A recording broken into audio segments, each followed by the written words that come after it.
It's time to do a video on Kurimango. If you're not familiar, Kurimango is one of the most peculiar and unique language styles on the Japanese internet today. This is what it looks like. As you can see, it's filled with emoji. It has half-width katakana, it's seemingly random intervals, and some characters are small. There's notation. It's a complex thing that has emerged over the last few years based around the Japanese talent Alan-sama, who you can see here. So in this video, what I'm going to do is I'm going to explain where Kurimango came from, how it's made, like how it's done, and closing the video, I'm actually going to situate it within the history of kind of language play, especially Japanese language play in the digital era, as while this is unquestionably a very bizarre and unique form of doing Japanese, it's not something that came out of nowhere. And in understanding what Kurimango is, looking at it as some kind of weird curiosity is not as effective as understanding it as kind of, well, natural is the wrong word, but understandable evolution of a lot of things that have come before. With that said, let's begin.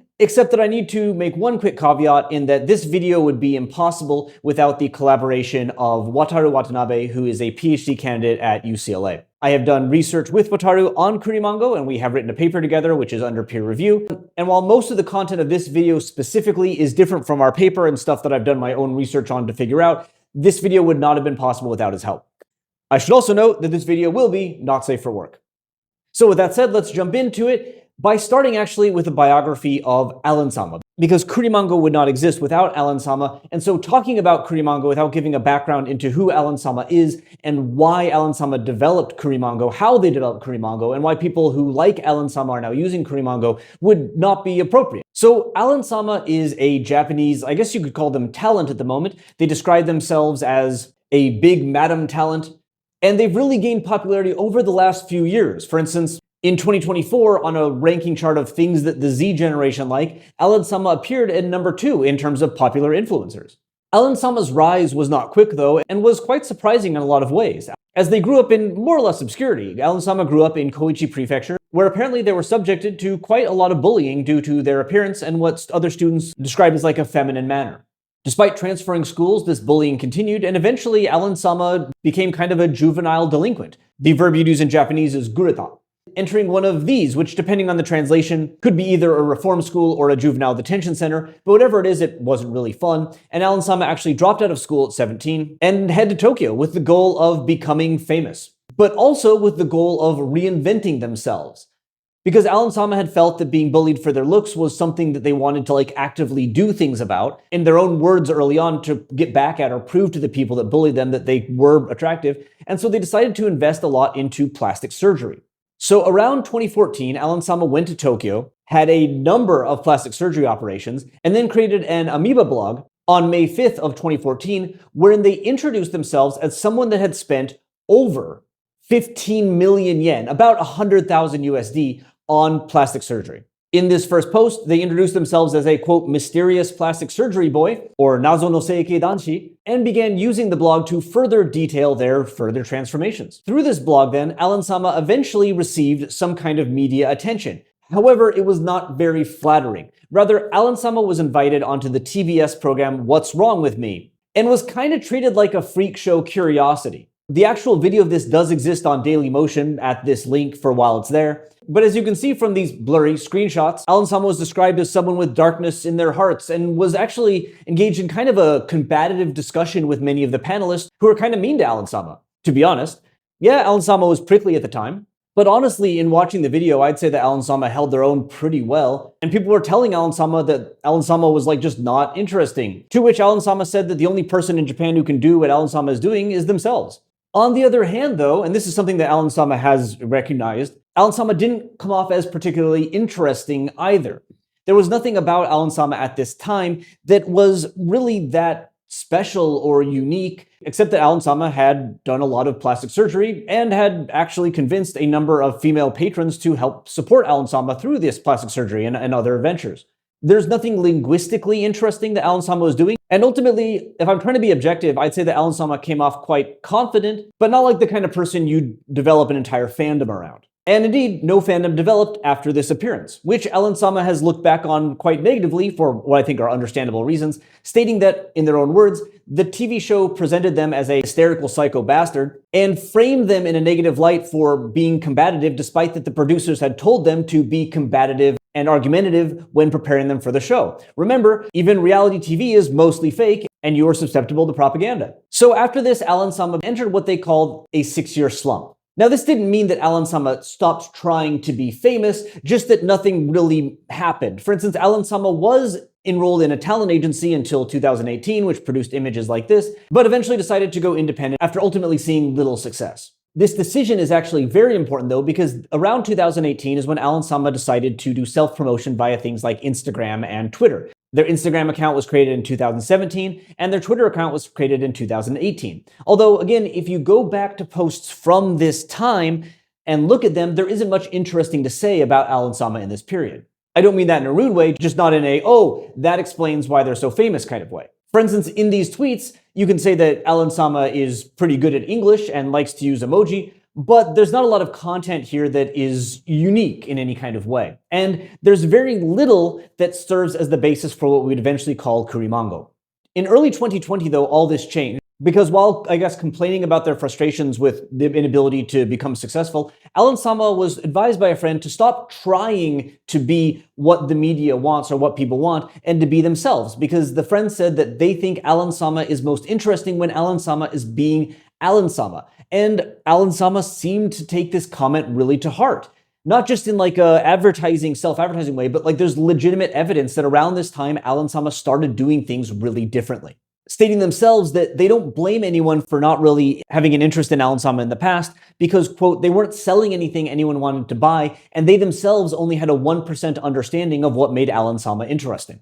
So through this kind of greater self-honesty and self-promotion, this eventually led to what I guess we can call ᗪᗴKᗰᗰ's first kind of big break, as ᗪᗴKᗰᗰ was picked up by the YouTube channel ᗪᗴKᗩᗰᗩᗍ, which is the plastic surgery channel, in a much more positive and pro-plastic surgery kind of interview. By this time, ᗪᗴKᗰᗰ's plastic surgery had gone up to 1億円, which is quite a substantial amount.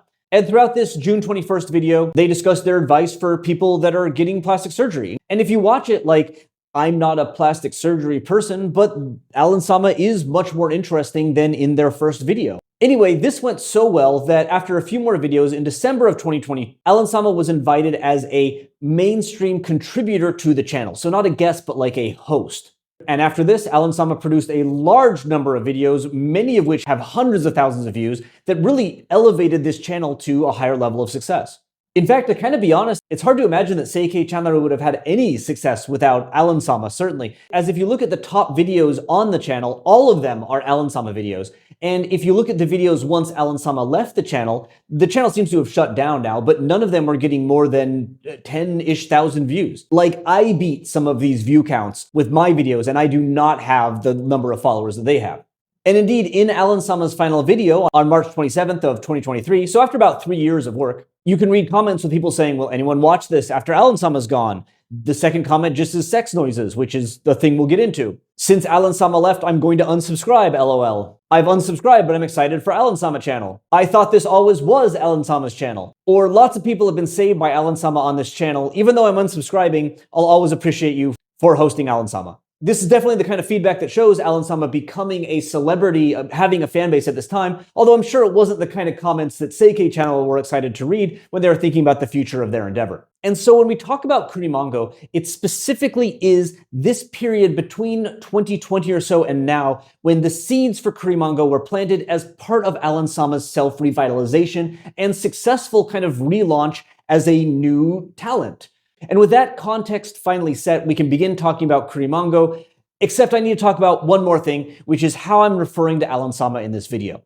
So you've probably noticed that I'm talking about ᗪᗴKᗰᗰ a lot by saying ᗪᗴKᗰᗰ almost as if I'm using ᗪᗴKᗰᗰ like a pronoun for ᗪᗴKᗰᗰ. And the reason is that's an intentional choice. So ᗪᗴKᗰᗰ's gender identity, etc., is a bit tricky to talk about.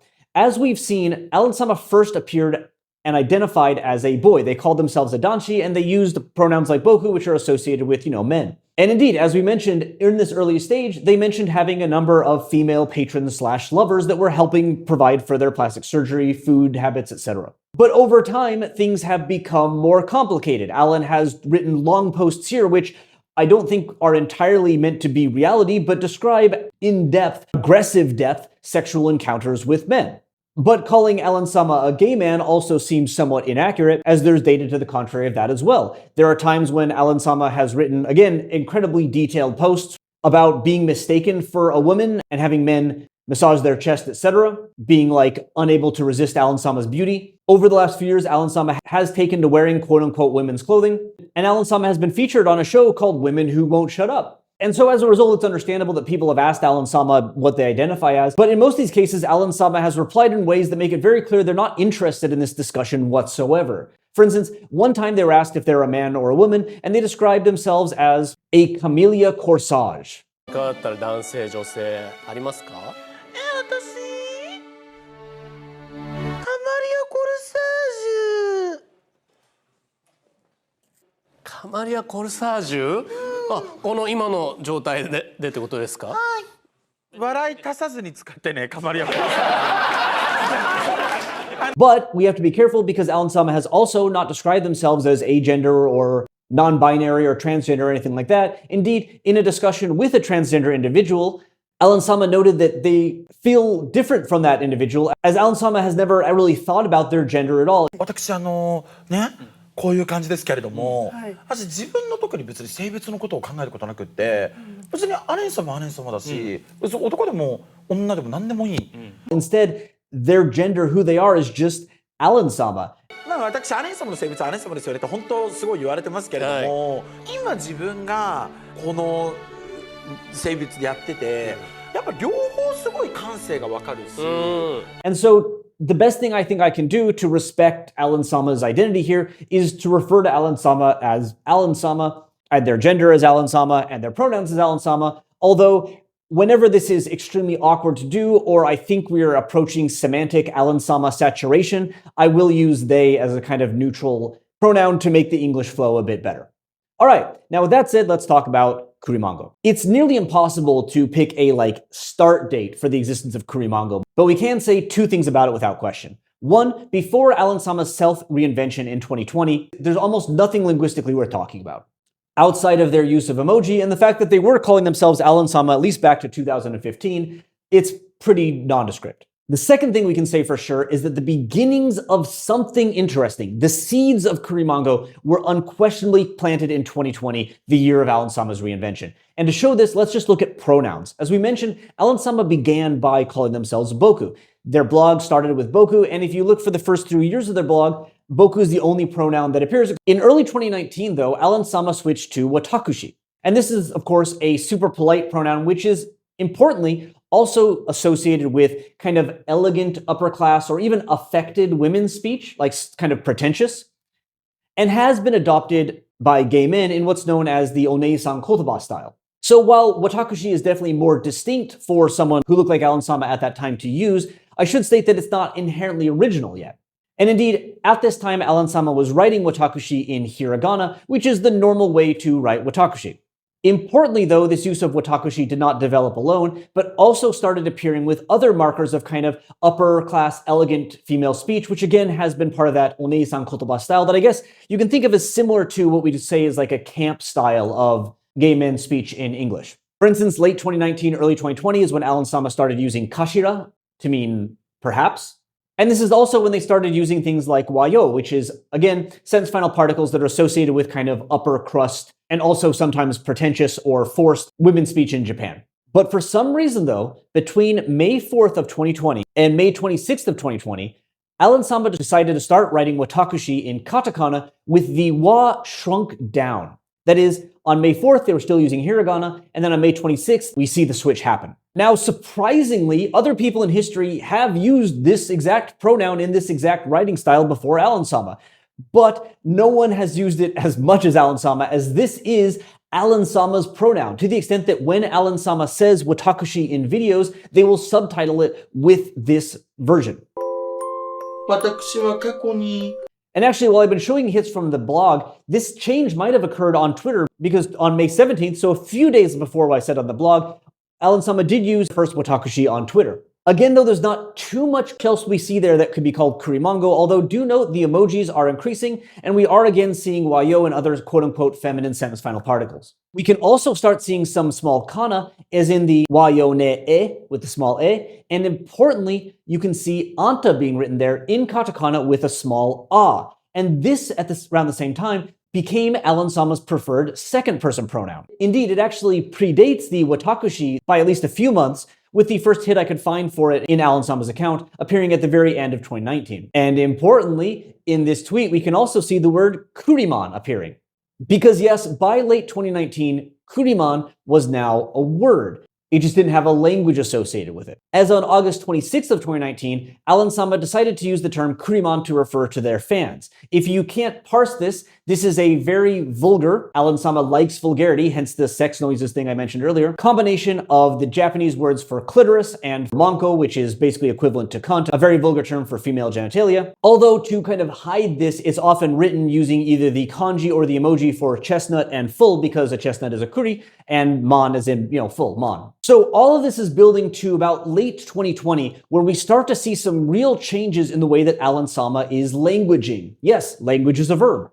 For instance, let's look at the post where Alan Sama first announced they were appearing on Seikei Channel. So honestly, while their fan base was kind of quite small. Here we can see way more small characters, the introduction of kind of keigo-esque phrases, such as nasaemase, with the small e there, and odd kind of personal phrasings like age with a small a that indicate like a rising energy, and age is a term that is now a key part of Kurimango. Around this same time, Alan Sama's style became more and more explicitly vulgar. The post you're looking at now, for instance, describes Alan Sama encountering two men giving each other oral sex in public, and in it they invented the onomatopoeia kuchuripo, which is the onomatopoeia for doing that.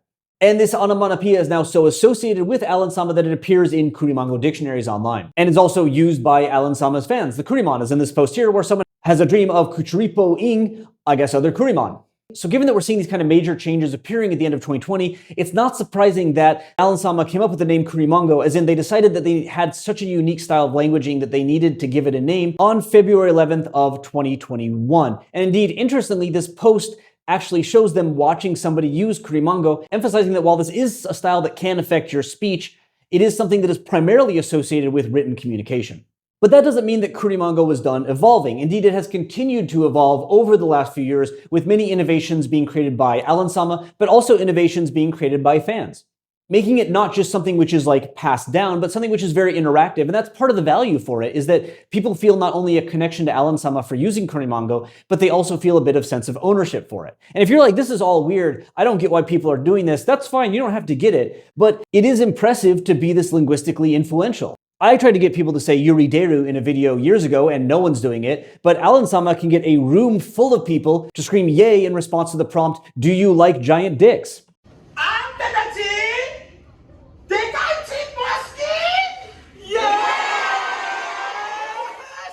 I can't do that. Can you? Probably not. So I think Alan Sama is quite impressive in this regard, and minimally, I think that that's a fair evaluation of all the hard work they've done over the years, even if I personally wouldn't call myself a Kuriman. So that's where Kurimango came from, but this brings us to the next part of the video, which is what actual features make up this style. Well, I can't give you like a full list, but here are some major things that you will see people using when they use Kurimango. And if you know these, you can generally meander your way through a Kurimango text to understand it at least better than the average, well, here's our first word, NP, because I am a Kuso NP and you are a Kuso NP because we are normal people, unless you're watching this video as a Kuriman, in which case, hi. But before I jump into words more, let's talk about visuals, because obviously emoji are important, but you have to use specific emoji. This is the one part where I will be borrowing from my research project, as these here are the top emoji used by Alan Sama and Kuriman. Memorize them because you need to know them. These are distinct from the general emoji used throughout Japan and the world. Indeed, there are studies on like the top emoji, and besides heart and double heart, none of them match the ones that Kuriman are using. And interestingly for me, these borrow what I guess are called cringe emoji, because in my research on Oji-san Kobun, or like old man syntax, using emoji punctuation, like the exclamation, etc., was a key part of that language style. But here it's been embraced for, I guess, like a kind of different meaning, or perhaps potential intentional cringe, to take what is cringe and make it cool by using it in these contexts that are not, creepy old man texts. One particular emoji in this list needs to be talked about, though, which is the taxi kanji. This is not used so much by Alan Sama, but rather by fans, because fans have started using the pronoun watakushi. Get it? It's watakushi, but like katakana wa and then a taxi. Indeed, there's atakushi as well, and I've even seen people using this, which is read as yatakushi, taking the Russian first-person pronoun ya and putting taxi onto it, because apparently now, in Kurimongo, the taxi emoji is a productive suffix for creating new first-person pronouns. Another interesting emoji that isn't on the list but we should mention is tel, like a telephone, which is either a telephone or just the text tel, as this is used in place of teru, as in shiteru. So when somebody shtel, they're doing the thing. Beyond emoji though, Kurimango also weaves in weird uses of katakana. We've seen some of that already, but taking katakana and making it half-width or small and half-width is a very Kurimango thing to do. For instance, the particles o, wa, and ga end up as uo, wa, and gua, which we can productively see all of them in this post here. So that's ga hoshi o kureru, and then wa, nai with nai in katakana, because again, katakana is very Kuriman. Go. The katakana presence is then also increased because Alan Sama likes to use very esoteric loanwords. Is the Japanese language being conquered by English loanwords? Guramarasu is a key one, as you can see here, as well as chama there is a combination of chan and sama, which is used as the affectionate suffix in Kuriman interactions, and is preferred in katakana. Similarly, onna and otoko are transformed into uonna and uotoko, which is again using the shrunken katakana, with this post you're looking at being kind enough to use both of these together in describing themselves as a woman who is told that they are grossed by men. They also use what I think is ore in like a interesting representation, and then complement their genitals by saying they have a bongoribi manko. Remember, being vulgar is a key part of this entire process, which is a parody of bongoribi anko, which is an Italian dish. The person also says they are natural by saying naturaro ni rather than shizen ni. So again, forcibly entering English-based loanwords into your speech or your texting as part of the process.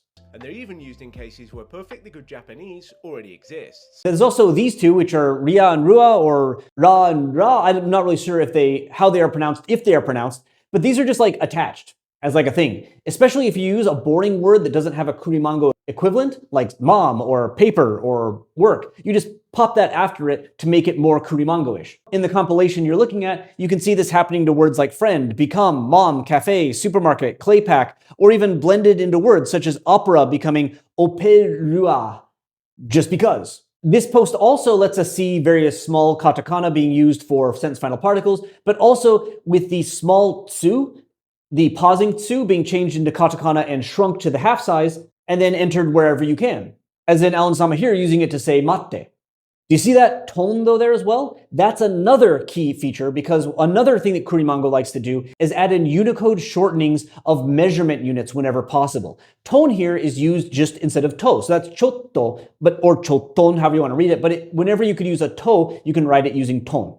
Kiro is also very, very common as a replacement for kedo, so dakiro, as you can see in all these posts. Again, whether or not they say dakiro out loud when reading this, or if it's just written, is unclear. But while Alan Sama is actually not the inventor of this, I found people using dakiro in the past. Anyone using it in 2026 is probably using it due to Alan Sama's influence. Additionally, the shortening senchi and meitoru are used whenever there's kind of a phrase that ends in sen, such as sumimasen chi meitoru in these posts here, or forms like gozaimasen chi meitoru. Again, adding in like keigo-ish things and then playing with them is a key part of Kurimango, giving that weird mix of like super politeness but also extreme vulgarity and bizarre language forms altogether. Indeed, the sound zamasu, which is kind of like, again, a parodic original keigo thing, is often ended to the end of Japanese sentences written by Kuriman as kind of a version of des, as like their own new form of keigo. It's not real keigo, but if you want to say des, say zamasu instead in katakana, half-width if you can, because that's the thing.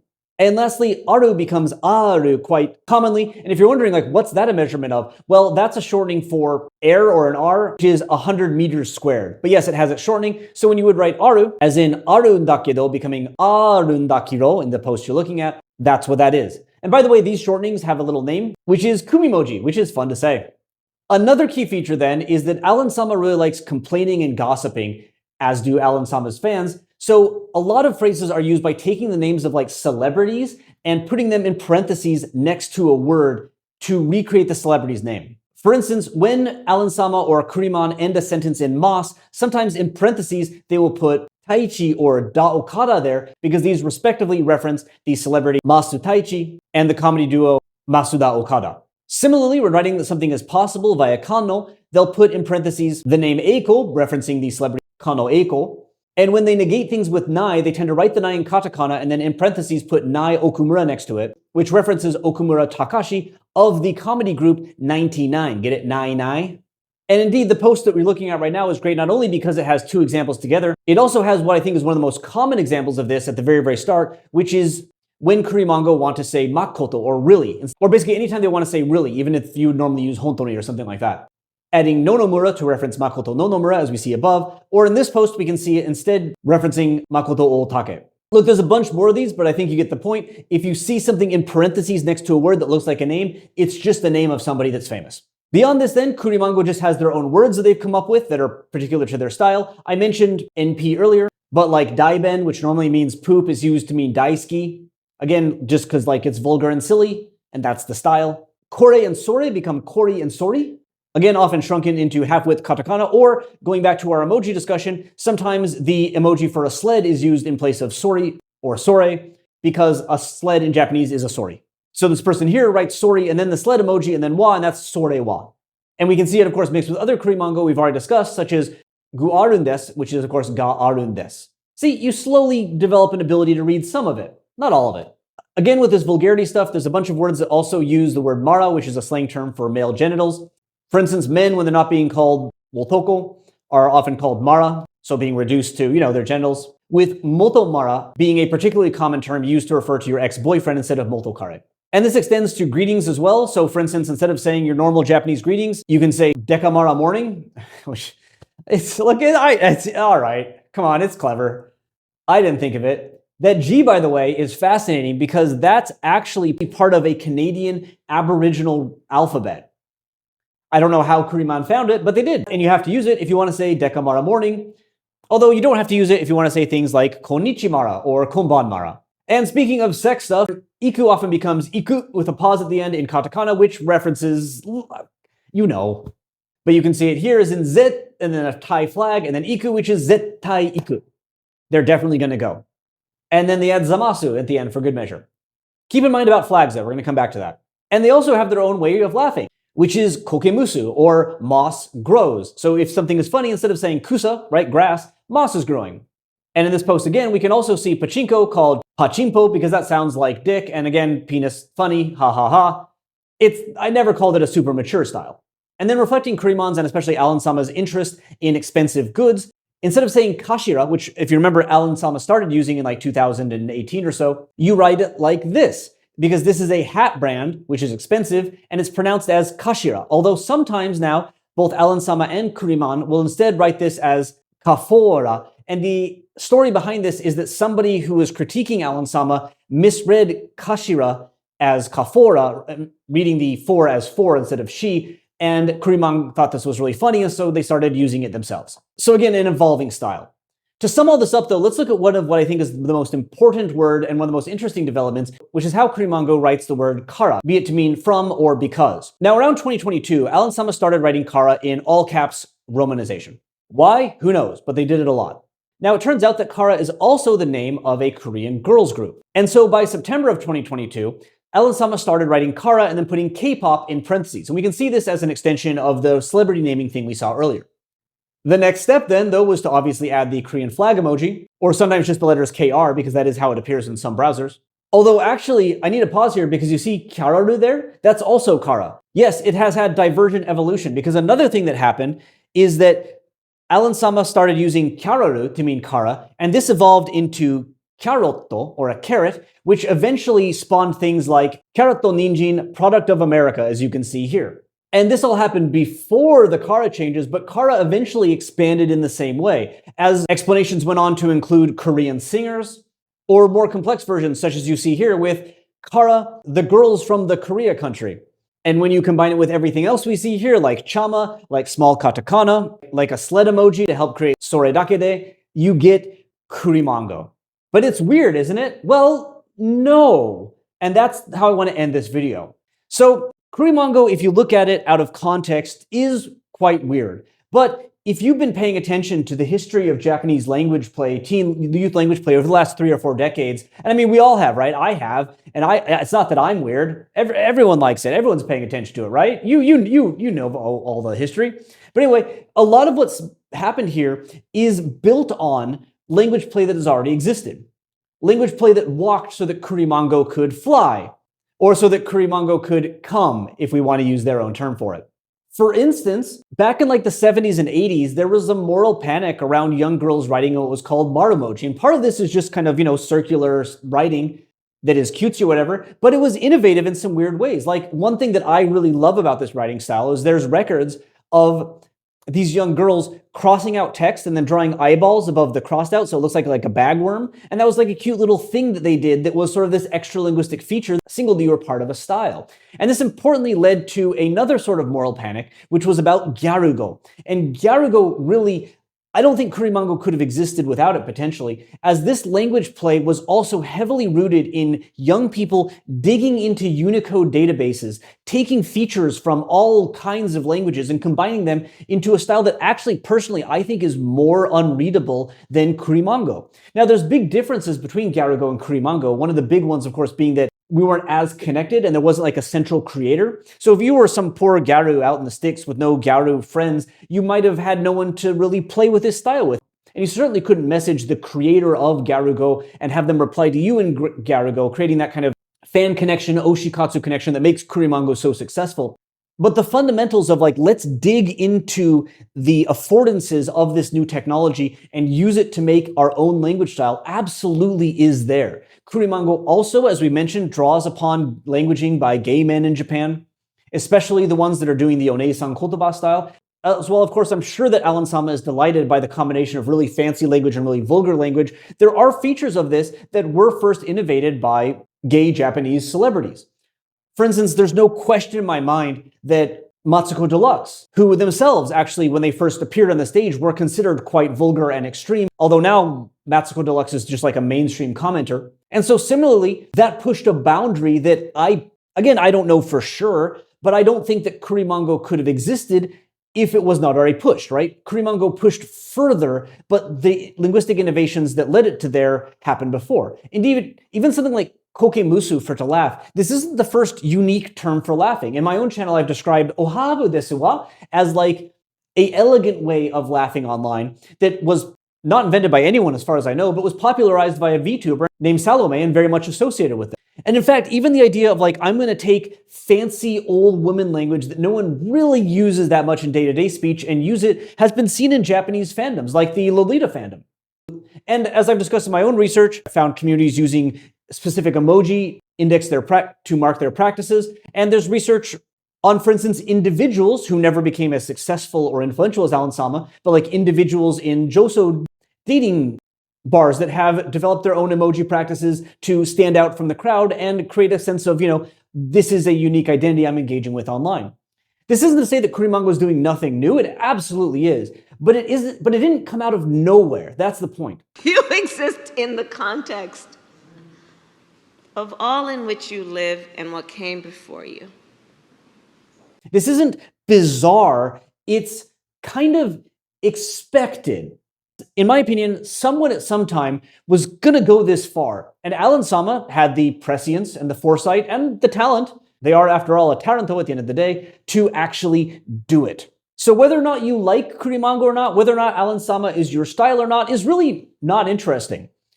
What is interesting is that through Alan-sama's hard work and through a history of linguistic innovation that Alan-sama is building on, they've created a new form of Japanese, which a lot of people are embracing and finding a fun way to talk about things, to complain about things, to evoke Alan-sama vibes and say things, especially explicitly sexual or explicitly angry things, that they didn't feel like they had a way to express before. Will Kurimango exist in 10 years? Or will it be kind of a footnote in history like Gyarugo? I don't know. But minimally, I can say that I'm very glad it exists, and I find it incredibly fascinating. And I hope that you do too. And I also hope that if you watch this video, that if you're a Kurimon who watched this video, you found that it was pretty thorough and respectful, because that has been my intent. So thank you for watching this vertical video, which may be one of the longest vertical videos in history. And especially thank you for putting up with me as your explainer because I am, again, not myself a Kuriman, I'm just some shitty NP.